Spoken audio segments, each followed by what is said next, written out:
৭৩ ফৌজদারি কার্যবিধি আমরা ৭৬ ৭৫ পরে দেখতে চাই ৭৬। তো দেখেনি আহ ৭৬ যেটা বলছে ফৌজদারি কার্যবিধি খুব গুরুত্বপূর্ণ এটা। এখান থেকে এখনো কোশ্চেন আসেনি আপনাদের, এটা ইনস্টিটিউশন পরীক্ষা আসে।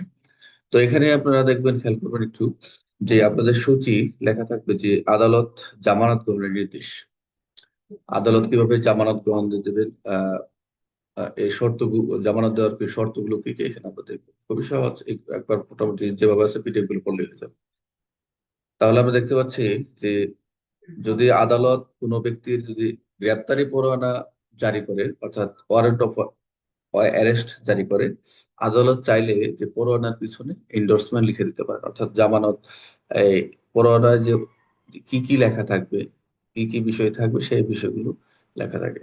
তাহলে এখানে যে পরোয়ানার পিছনে যে এন্ডোর্সমেন্ট লিখে দিতে পারেন, সেক্ষেত্রে দুইটা বিষয় এখানে আমরা খেয়াল রাখবো যে যদি সেই ব্যক্তি বন্ড বন্ড মানে মুচলেকায় গ্রহণযোগ্য কোনো সিউরিটি মানে এখানে জামানত সহ সম্পন্ন করে, মুচলেকা অথবা হচ্ছে আরেকটা হচ্ছে সিউরিটিস, আচ্ছা জামানত সহ সম্পন্ন করে, যাতে সে নির্দিষ্ট সময় আদালতে হাজির হয়, এটা একটা বিষয়। আর যতক্ষণ না পর্যন্ত, অর্থাৎ যতক্ষণ না আদালত অন্য নির্দেশ দেয়, বন্ড গ্রহণের পর সে কাজ থেকে মুক্তি পায়। অর্থাৎ যখন এই ক্ষেত্রে যদি কারো কাছে যে পরোয়ানা প্রদানকারী অফিসার এই জামানতটা গ্রহণ করবেন, এবং জামানত গ্রহণ করার পর আদালত কি করবে, তাকে অবশ্যই জামিন মুক্তি দেবে।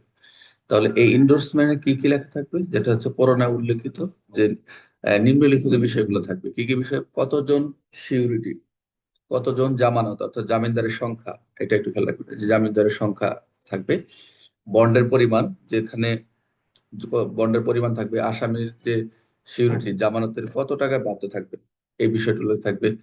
আপনারা মেইন বই দেখবেন একটু, মোটামুটি তিনটা বিষয় রয়েছে, এবং আদালতে হাজির হওয়ার সময় উল্লেখ থাকবে, অর্থাৎ যারা জামিনদার, সেই জামিনদার গ্রেপ্তার পরোয়ানা যাদেরকে প্রদান করা হয়েছে সেই ব্যক্তি অবশ্যই দায়ী থাকবেন। এটা দুই, বন্ডের পরিমাণ, আসামি অবশ্যই কত কত টাকায় বাধ্য থাকবেন, এবং আদালতে হাজির সময়। তিনটা বিষয়, কতজন সিউরিটি অর্থাৎ জামিনদারের সংখ্যা, বন্ডের পরিমাণ ও আসামি সিউরিটি কত টাকা বাধ্য থাকবেন, এবং সর্বশেষ আদালতের হাজির হওয়ার যে সময়টা এটা উল্লেখ রয়েছে। তাহলে মূল কথা এখানে বলছে ওয়ারেন্ট প্লাস বন্ড, ওয়ারেন্টের পরে প্লাস হচ্ছে বন্ড প্লাস সিউরিটিস এবং অ্যাটেন্ডেন্ট সিজিওন।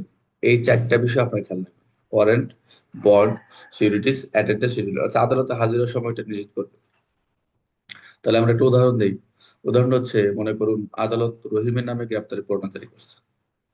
এখন আদালত পরোয়ানার পিছনে লিখে দিয়েছে যে যে রহিম দুইজন সিকিউরিটি এবং বন্ড দিবে, এটা একটা বিষয়। তারপর বন্ডের পরিমাণ 50,000 টাকা, এটা একটা বিষয়। তারপর নির্দিষ্ট আদালতে হাজির হতে হবে। এরপর পুলিশ বন্ড গ্রহণ করবে এবং রহিমকে কাস্টডি থেকে মুক্তি দিয়ে দেবে। একদম সহজ, আপনার মতো রিডিং করলে হয়ে যাবে। তাহলে আমরা দেখলাম ৭৬ হচ্ছে আদালত জামানত গ্রহণ নির্দেশ, অথবা আদালত কর্তৃক নিরাপত্তা দেওয়ার নির্দেশ, যেটা এটি এই ফৌজদারি কার্য ৭৬ মূল কথা। তাহলে এই বন্ড গ্রহণ পর রহিম কাস্টডি থেকে মুক্তি দেবে, তাহলে এটা হচ্ছে ৭৬ তার মধ্যে বৈধ। এমসিকিউ কি, আদালত কি করতে পারে, আদালত কি করতে পারে গ্রেপ্তারি পরোয়ানায়, সেটা হচ্ছে বন্ড সুরক্ষা নেওয়ার নির্দেশ দিতে পারে। এই যে বন্ডের এবং ইন্ডোর্সমেন্টের কি থাকতে হবে, জামানত গ্রহণের মুসলাকে কি কি থাকতে হবে, সেটা হচ্ছে বন্ডের পরিমাণ, সিকিউরিটি সংখ্যা, আদালতে হাজির সময়, তিনটা বিষয় মনে রাখবেন। বন্ড গ্রহণের পর কি করবে, অবশ্যই কাস্টডি থেকে মুক্তি পাবে। বন্ডের কতজন সিকিউরিটি থাকতে পারে, এটা আদালত নির্দেশনা দেন। এখানে দুইজন তিনজন লেখা, যদিও লেখা আছে জামিনদারের সংখ্যা, তো এটা আদালতের নির্দেশনা। বন্ডের উদ্দেশ্য কি, উদ্দেশ্য হচ্ছে আসামির উপস্থিতি নিশ্চিত করা, এটা একটা বিষয়। আচ্ছা, তারপর আমরা দেখবো ৭৭, মনোযোগ দেন। আচ্ছা, এটা একটু আলাদা আপনাদের দেখাই।